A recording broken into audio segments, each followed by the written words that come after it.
And so it is that war has come to the land of Ardania. The great mages, powerful but jealous, have gathered their armies. They march across the land and unleash terrible magics upon each other. In the end, only one will remain standing as master of the Arcane.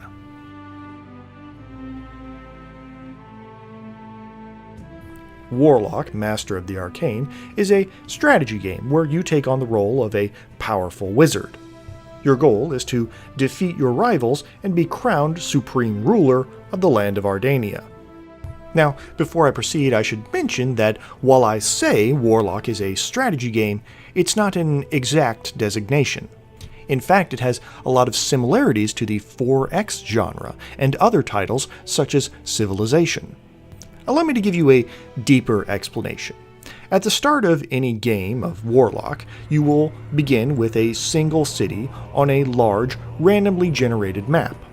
You'll be given a few basic units which you can use to explore and find nearby resources, at which point you'll want to build a few settlers so that you can expand your empire and start harvesting those resources. As you accumulate power, you'll be able to start researching magical spells. These spells can then be cast on the map to either give your troops bonuses or to cause damage to wandering enemy monsters. If your soldiers can defeat these monsters, they'll be able to gather gold and experience and eventually level up, getting increasingly stronger abilities over time. In addition, provided that they have enough food, your cities will also eventually upgrade and be able to place specialized districts onto the map. Each of these new additions add a bonus to the city that controls it. Building markets or farms will improve your gold or food supplies, while building a barracks or archery range will allow you to recruit different types of soldiers. As you expand and explore, you'll uncover more of the map, encountering new types of monsters and new types of terrain, and eventually other great mages. While some of these mages may be willing to participate in diplomacy, many of them will declare outright war. Fielding a large army requires both strategy and supplies, and war between the archmages can take hundreds of units and just as many turns. My lord, one member of the... Now you might be thinking to yourself, well, that certainly sounds like a 4X game, so why don't we just call it a 4X game?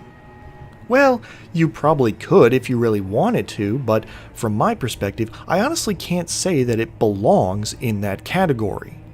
You see, here's the thing about Warlock Masters of the Arcane. It's that once you actually start playing it, you'll very quickly realize that most of the elements that I previously mentioned are almost entirely superficial when it comes to gameplay, and have no complexity underneath them. For instance, there is no penalty for expansion. Controlling a large empire requires you to manage no popularity and organize no supply lines. In fact, one of the most reliable paths to victory is to expand early and expand often. That way, you can just bull rush your opponents with your sheer economic superiority. Another example, research is exclusive to magic spells, which means that you're never unlocking new technologies or policies or diplomatic options. 90% of it is just better versions of fireballs and heal spells, with unit recruitment being entirely determined by the districts that you build for your individual cities. Even the districts themselves lack a certain strategic depth. Now, granted, early on it can be challenging to decide where to put your farms or military structures, but once your empire is large enough, you'll find that you're able to take advantage of any upgrade so long as it's built somewhere within your kingdom. And probably the best example of all this superficiality is the diplomacy system, which is one of the most bare-bones systems I have ever seen. It's useful for pretty much two things: declaring war and declaring peace. That's it. Now, you can certainly engage in trade of the game's 2 available resources if you really want, but there's no incentive to do so. And even participating in higher level diplomatic options such as declaring alliances provides you with no benefits or strategic advantages. It's basically just a submenu to determine who you are at war with and who you are not, and that's pretty much it. Really, the only part of the game that provides any depth is the combat, and that at least is satisfying enough. There are plenty of different unit types, each with different strengths and weaknesses. Some can move quickly over terrain, some can make ranged attacks, some can even cast minor magical spells. Picking where to move your troops and when to attack does at least provide the core strategy component that you would expect from a turn-based game like this. Also, I should like to at least acknowledge that Warlock does add some unique elements that help it stand out amongst its contemporaries. For instance, the game has a very strong unit variety. Each faction has almost a dozen soldiers, including both basic and upgraded types. On top of that, there are monsters that you can either summon or recruit by building special districts on the map. And even in addition to that, there's also an alignment system where you can patronize certain gods, and in exchange, those gods will allow you to build temples where you can recruit some of the most powerful units in the game, each of them given special abilities by that specific god. There's also an intriguing demi-plane subsystem. These are special maps that are only accessed via magical portals, but are filled with dangerous monsters, but extra resources as well. Now, sadly, the game has its share of faults as well. As mentioned before, the diplomacy system is a complete joke. And really, any long-term or large-scale strategy has the same drawbacks.